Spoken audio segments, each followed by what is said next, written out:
Donc en ce qui me concerne, je ne passe pas par des commandes groupées parce que j'ai testé une fois et c'était trop compliqué au niveau logistique pour moi. Donc je me suis faite livrer par l'entrepôt Steph après avoir commandé chez Easy Barf.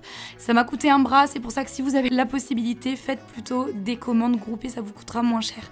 Donc une fois que j'ai reçu ma commande, je vérifie qu'il ne manque rien et je mets directement les cartons dans mon congélateur pour éviter de briser la chaîne du froid. Donc j'en profite toujours pour faire un petit rangement, histoire que tout soit bien organisé et tout soit accessible facilement. En général, j'installe un coin à bas, un coin os charnu, un carton poisson et puis la viande musculaire à droite. Lorsque je commence à préparer les rations, la première chose que je fais pour rester organisée, c'est d'écrire le nom des viandes musculaires que je vais utiliser pour Mac Jackson. Donc bon, là en l'occurrence j'ai marqué poulet alors que c'était de la dinde. Je devais pas être très réveillée ce matin-là. Ça me permet de savoir ce que je donne à manger à Jackie Boy d'un seul coup d'œil. Pour la découpe, le must en termes d'hygiène est d'avoir une planche en plastique ou un plan de travail en inox. Moi je n'ai pas ça, donc j'ai une planche en bois dédiée à la découpe du barf que je lave et qui est vraiment spécifiquement pour ça. Je prépare du coup tous mes cartons qui ont décongelé pendant la nuit avec toutes les viandes. Donc le but c'est vraiment de faire un maximum de rations pour avoir à éviter de décongeler, recongeler plusieurs fois. Tout ce qui est à bas ou les trucs bien ensanglantés, je les laisse dans l'évier qui est à côté de moi. Par question d'hygiène en fait, tout simplement pour éviter d'avoir du sang partout. Donc je ne l'ai pas montré, mais j'ai également des gants que j'utilise aussi pour l'hygiène et pour pas avoir à tripoter certains morceaux de viande bien dégueux avec mes doigts. J'ai ma balance à côté, j'ai mon couteau de cuisine, je suis parée pour commencer à faire les rations. Donc je commence à dégrossir les morceaux de viande. Comme vous pouvez voir, malgré une nuit à décongeler, ça reste assez dur et c'est assez compliqué parce que c'est froid. Mais bon, au moins c'est plus maniable et ça évite que ça décongèle complètement, ce qui est mieux en termes d'hygiène. Une fois que j'ai découpé la viande en petits morceaux, je peux la peser. Donc je sais que Mac Jackson a besoin de 600 g de viande musculaire par jour.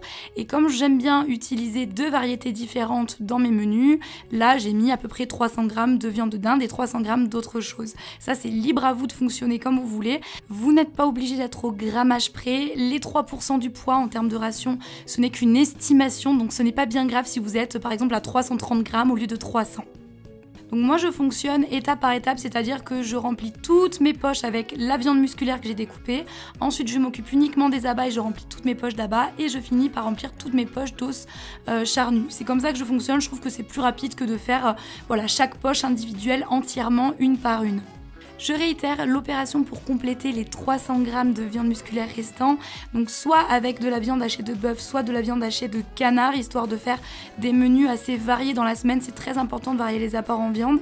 Donc d'habitude je n'achète pas d'haché, mais là la viande hachée de bœuf m'a été gentiment offerte par Easy Barf, donc c'était pour moi l'occasion de tester. Donc je mets bien d'à côté mes menus poulet, enfin bon là du coup c'est de la dinde bœuf, au milieu mes menus dinde canard que je n'ai pas encore complété et tout à droite mon menu 100% dinde. On passe maintenant aux abats, donc j'ai fait 2 mix différents. Certaines poches contiennent 70 g de foie de porc et 50 g de cœur de dinde et les autres poches contiennent 70 g de foie de porc et 50 g de gésier de poulet. Il est très important de trouver un bon équilibre entre les abats musculaires et les abats filtrants afin d'éviter un excès en vitamine A. Le plus simple en général, c'est de faire environ 50-50 dans chaque ration.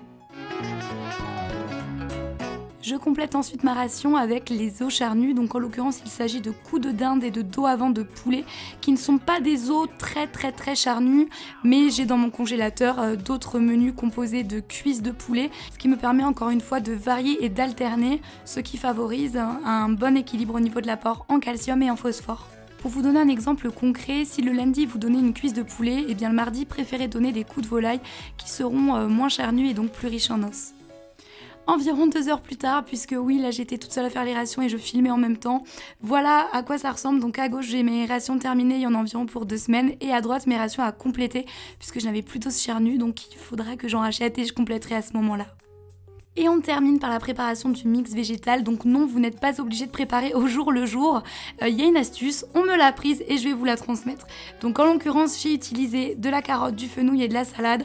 En général, on préconise d'utiliser 50% de feuillus, 50% de racines ou 45% racines et 5% de fruits si vous souhaitez mettre des fruits. Si le tout est bio, vous pouvez conserver la peau puisque la peau contient plein de bonnes vitamines, mais rincez bien à l'eau, surtout avant. Et vous n'avez plus qu'à émincer, à mettre dans votre mixeur ajouter un fond d'eau et mixer jusqu'à ce que ça fasse une purée de façon à détruire la cellulose que le chien n'est pas en capacité d'assimiler.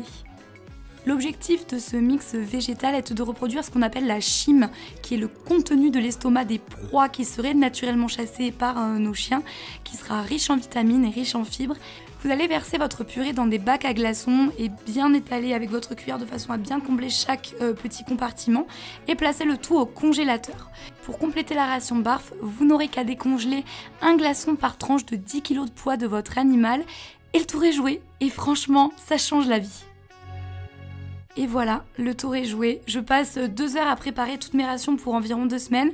Et ensuite, tous les matins, je n'ai qu'à sortir une ration pour Mac Jackson. Et même chose pour mon mix végétal. Donc je récupère mon bac à glaçons. Je fais sortir l'équivalent de 4 glaçons puisque Mac Jackson fait 40 kg. Je les mets dans un petit pot, je les laisse décongeler pour le soir.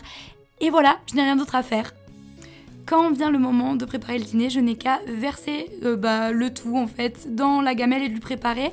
Comme si je lui versais des croquettes en fait, sauf que là j'ai la fierté de l'avoir fait moi-même, je sais ce que je lui donne à manger. Là en l'occurrence je lui ai ajouté un œuf puisque Mac Jackson mange 2 œufs par semaine.